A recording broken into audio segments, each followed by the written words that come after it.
Kita bicarakan ranah undang-undang ya. Ya. Eh, ranah undang-undang.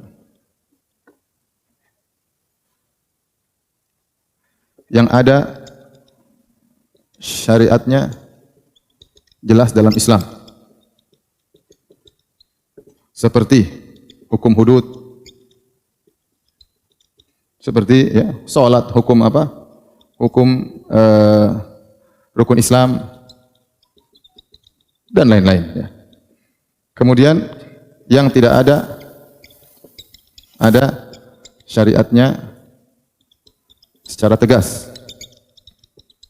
Yang tadi kita sebutkan apa dengan al-masalih, al-maslah apa? Al-mursalah ya. Al-maslahah, al-mursalah. Yang tadi kita bilang, contohnya masalah apa? Lampu merah ya, masalah UMB, masalah apa namanya? Surat nikah ya, KTP, paham? Ya. Maka ini ya, aturannya selama tidak melanggar syariat, maka harus di apa? Harus ditaati. Jika melanggar syariat,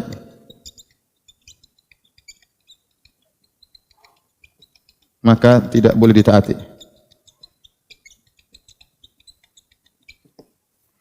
Wallah alam, setahu saya undang-undang di tanah air kita ranahnya kebanyakan di sini, paham? Ranahnya kebanyakan di sini. Adapun di sini ada sebagian hukum hudud seperti masalah mencuri, masalah membunuh, masalah orang berzina, maka memang ada perubahan dari hukum Islam. Hukumnya tidak boleh dirubah sebenarnya. Tetapi negara kita negara yang bukan berasaskan secara total hukum Islam, meskipun banyak hukum Islam diterapkan ya, tapi sebagian hukum Islam tidak bisa diterapkan secara total. Mengingat apa? Mengingat karena warga negara kita plural. Maka negara ingin membuat undang-undang yang bisa akomodir seluruhnya. Sehingga tercetuslah undang-undang seperti ini. Nah, undang seperti ini. Nah, bagaimana hukum orang yang membuat undang-undang ini? Maka orang yang membuat undang-undang ini membuat undang-undang yang merubah hukum Allah. Ada berapa kondisi ya? Pertama, dia kafir. Yang kedua, dia berdosa. Yang ketiga, berpahala. Dia kafir kapan? Jika dia merasa boleh merubah hukum Allah. Jika dia merasa hukum yang dia buat seimbang dengan hukum Allah.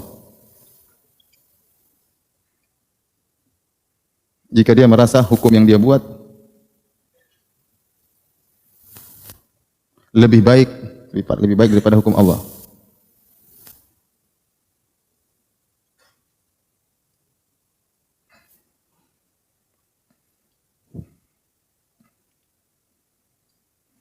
Dia berdosa jadi saya ulangi, ada orang yang buat hukum, dia merasa, ini penting bagi orang yang mungkin masuk di parlemen, ya hati-hati ya.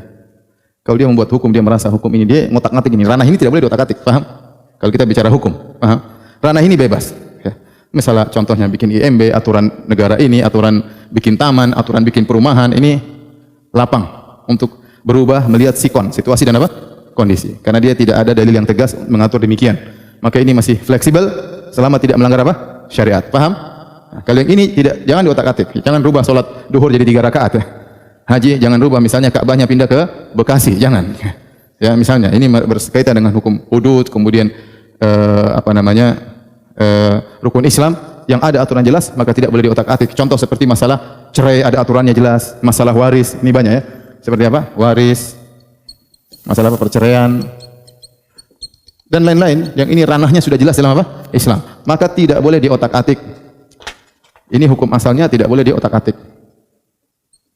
Di otak-atik. Nggak boleh dikorek-korek, paham?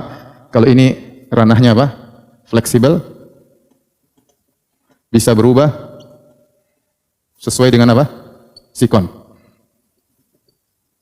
Contohnya apa tadi? Contohnya apa?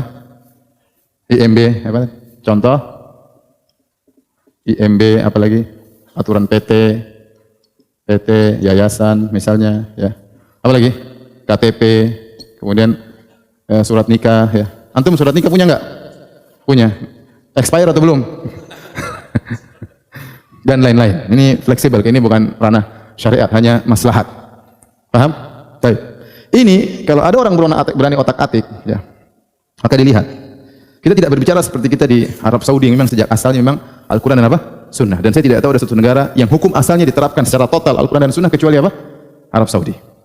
Mereka dengan tegas mengatakan kita di atas Al-Quran dan Sunnah. Mengenai penerapan mungkin ada salah, ada keliru, tapi mereka dengan tegas mengatakan demikian. Adapun selain Arab Saudi maka semuanya sama, ya. Tidak ada yang mengatakan dengan tegas hukum kita dibangun di atas hukum apa? Islam. Kemungkinan karena apa? Karena seperti negara kita plural, berbagai macam agama yang ada di negara kita 5 agama, ya kurang atau lebih. Yang pemerintah berusaha untuk mengakomodir semuanya bisa berjalan dengan apa?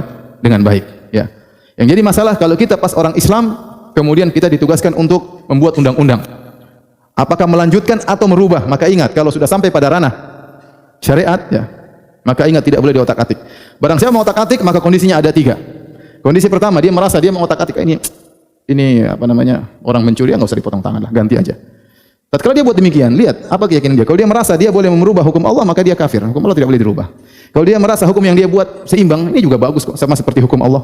Dia juga apa? Kafir. Dia merasa dia bisa bikin hukum seperti hukum Allah. Kalau dia merasa hukum dia lebih bagus daripada hukum Allah, sama juga dia apa? Kafir. Paham? Tetapi kalau dia melakukan itu semua dan dia merasa bersalah dan tidak punya keyakinan seperti ini, maka dia hanya apa? Berdosa. Ya, jika dia tidak.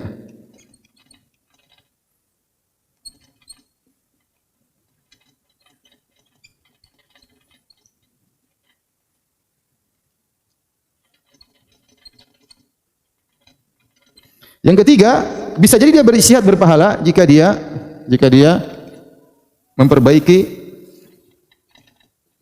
undang-undang yang salah menuju yang lebih dekat dengan hukum Islam, lebih baik dan lebih dekat kepada hukum Islam.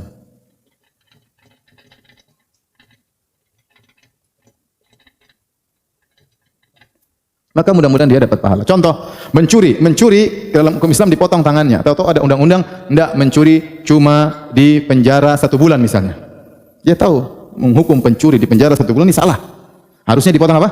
Tangannya. Maka dia ingin mendekatkan kepada hukum Islam. Dia bilang enggak, jangan cuma sebulan. Suruh denda misalnya, suruh kerja misalnya agar dia apa? Agar dia jera misalnya. Dia beristihad dan dia tahu dia salah memang. Cuma dia tidak mungkin mengatakan bahwasanya harus dengan dipotong karena tidak mungkin berjalan dalam negara ini. Maka tatkala dia merubah kepada yang lebih baik dan dia tahu memang itu juga salah, tapi berubah dari yang parah menjadi kurang parah, maka mudah-mudahan dia berpahala karena dia telah berusaha. Paham sampai sini? Paham ya? Maka saya sampaikan orang-orang yang masuk di parlemen, DPR atau MPR, maka perhatikan masalah ini. Kalau mereka punya kemampuan untuk menuju kepada syariat yang terbaik, menuju syariat Islam, maka wajib bagi mereka untuk melakukan semaksimal mungkin. Semaksimal mungkin. Dan Allah la yukallifullahu nafsan illa wus'aha. Allah tidak membebani di luar apa? Kemampuan. Kalau tidak mampu apa semua dia kalah, setelah dia memajukan ternyata kalah suara, ya sudah, mau diapain? Yang penting dia sudah berusaha ya. Tapi kalau sampai dalam hatinya ada seperti ini, rawan. Ya. Paham atau tidak? Oleh karenanya, Nabi SAW waktu masuk ke, jadi saya katakan kondisi negeri kita tidak seperti negara Arab Saudi. Makanya waktu Nabi SAW datang ke kota Madinah, Nabi SAW membuat suatu aturan undang-undang yang namanya Wasiqatul Madinah. Yang undang-undang itu tidak hanya berlaku kepada umat Islam.